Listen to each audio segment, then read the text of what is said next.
good, YouTube? Welcome back to the channel. And today, you're talking sports with MG9. And today, we got Sixers Talk with MG9's episode 7. And today, we're going to be talking about the Sixers taking full control of the Eastern Conference and some other things, some playoff talk, the end of the regular season. But before we get into today's video, make sure you guys hit the like button if you enjoyed today's content. Subscribe to the channel if you're new. And hit the post notification bell so that way you don't miss any video. And if you have any opinion or comment on today's episode, make sure you guys drop a comment down below because I read almost every comment. Now, without further ado, let's get right into today's video. So, the 76ers last night defeated the Detroit Pistons to take full control of the Eastern Conference, and we're only a few wins away from clinching the Eastern Conference. Right now, at the time of this recording, we got a 3-game advantage over the second seed, which is now the Brooklyn Nets once again. So let's talk about it, man. The Sixers, we're on an 8-game win streak, taking control of the conference, and it's honestly just amazing to see, right?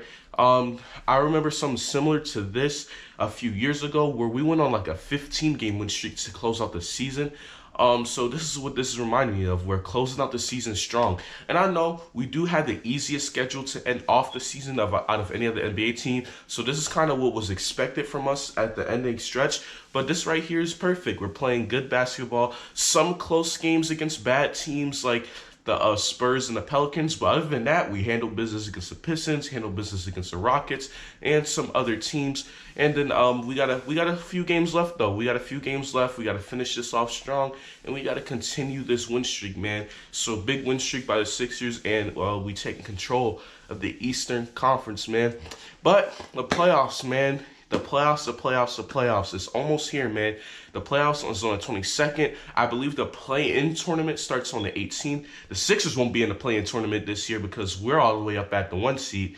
But the play-in tournament will be something to watch for us Sixers fans because that's where our 8th seed opponent will come from.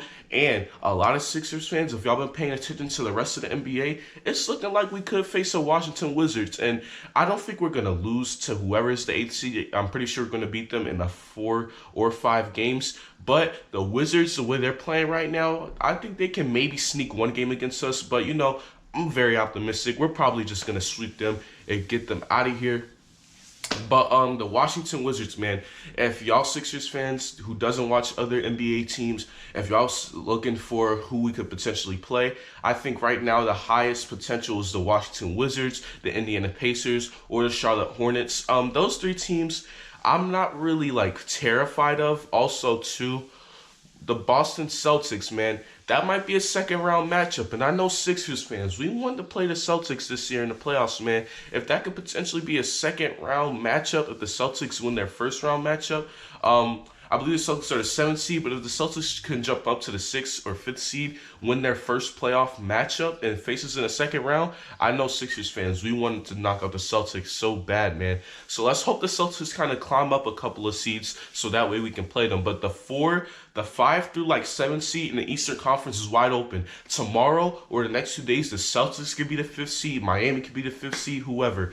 But also, the Pacers, man. If we play the Pacers in the first round, I think that the Sixers can get the Pacers out of here, man. Even though last night the Pacers did have a pretty good game. Shout out to Karis LeVert for having one of the best games of his season this year. But yeah, so as far as the playoffs, man, our first round matchups looking like the Wizards, the Pacers, or the Hornets. Most likely, that's just my opinion. Y'all can let me know what y'all think down in the comments, man. But yeah, so we got take control of the East, man.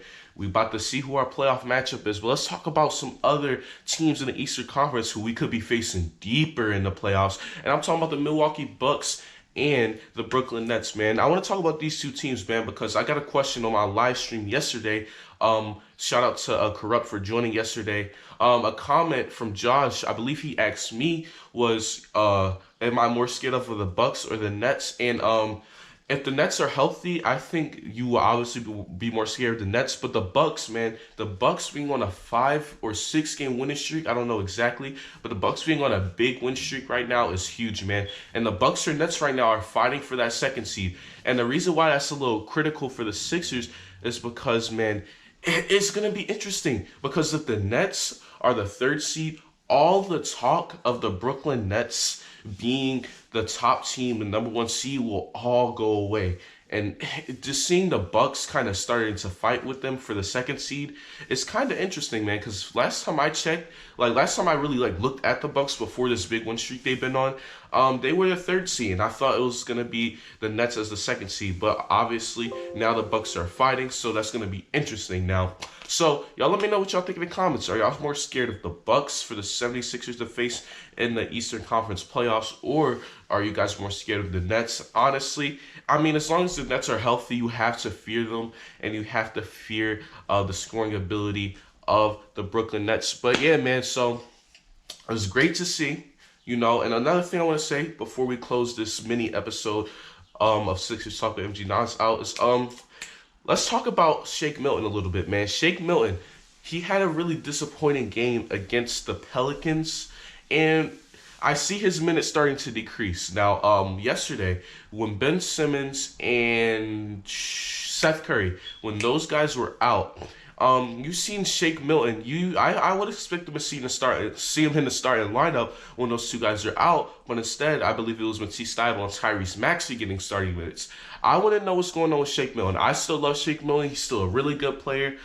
He's a really good player for us off the bench, but lately, I haven't been seeing the fire inside of him, man. I want to see him start, being more aggressive. And not only being more aggressive, but, be aggressive, but be smart at the same time. Take smart shots, be aggressive, and just be the Shake Milton that we always knew, man, who dropped off the Clippers a few years ago, man. That's a Shake Milton we all want, man. So hopefully Shake Milton can get out of this little slump that he's been in the last few games, and he can get back to being our sixth man, our main scorer off the bench, man. And another thing, too, before I'll close this out, shout out to Matisse Thybulle. He's getting his playoff rotation minutes higher and higher every single game. He's been on a defensive tear lately, man. This man has getting steals. Matisse Thybulle, man, keep doing what you're doing on defense. And that was today's episode of Sixers Talk with MG Nas. Make sure y'all drop a comment, like the video, subscribe to the channel if you are new. Also, tell your friends and family and favorite sports fans around the world about the channel, as we're trying to grow the channel to 300 subscribers. We are at 225 subscribers at the current moment. I appreciate all the love and support. Until next time, it's your boy MG Nas. It's Sixers Talk with MG Nas episode, and I'm out. Peace.